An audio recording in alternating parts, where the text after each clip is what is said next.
धर्मराज युधिष्ठिर कहने लगे कि भगवान, मैंने ज्येष्ठ शुक्ल एकादशी के व्रत का महात्म्य सुना। अब कृपया आषाढ़ कृष्ण एकादशी की कथा सुनाइए।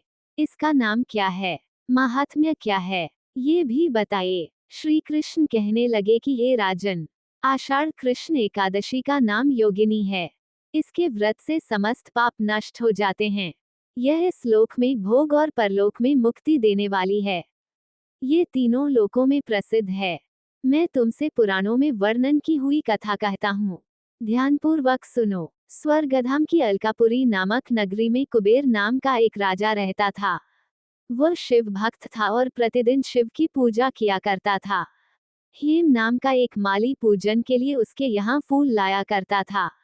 हेम की विशालाक्षी नाम की सुंदर स्त्री थी।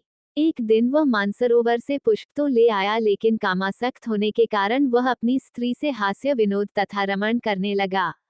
इधर राजा उसकी दोपहर तक राह देखता रहा। अंत में राजा कुबेर ने सेवकों को आज्ञा दी कि तुम लोग जाकर माली के न आने का कारण पता करो, क्योंकि वह अभी तक पुष्प लेकर नहीं आया। सेवकों ने कहा कि महाराज, वह पापी अतिकामी है, अपनी स्त्री के साथ हास्य विनोद और रमण कर रहा होगा। ये सुनकर कुबेर ने क्रोधित होकर उसे बुलाया। हेम माली राजा के भय से कांपता हुआ उपस्थित हुआ। राजा कुबेर ने क्रोध में आकर कहा, अरे पापी, नीच, कामी, तूने मेरे परम पूजनीय ईश्वरों के ईश्वर श्री शिवजी महाराज का अनादर किया है, इसलिए मैं तुझे शाप देता हूँ कि तू स्त्री का वियोग सहेगा और मृत्युलोक में जाकर कोढ़ी होगा। कुबेर के शाप से हेम माली का स्वर्ग से पतन हो गया और वह उसी क्षण पृथ्वी पर गिर गया। भूतल पर आते ही उसके शरीर में श्वेत कोढ़ हो गया। उसकी स्त्री भी उसी समय अंतर ध्यान हो गई। मृत्युलोक में आकर माली ने महान दुख भोगे, भयानक जंगल में जाकर बिना अन्न और जल के भटकता रहा।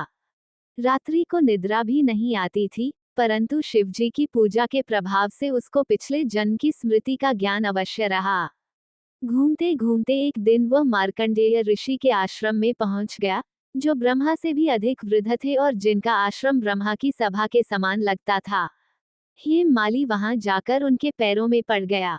उसे देखकर मार्कंडेय ऋषि बोले, तुमने ऐसा कौन सा पाप किया है जिसके प्रभाव से यह हालत हो गई।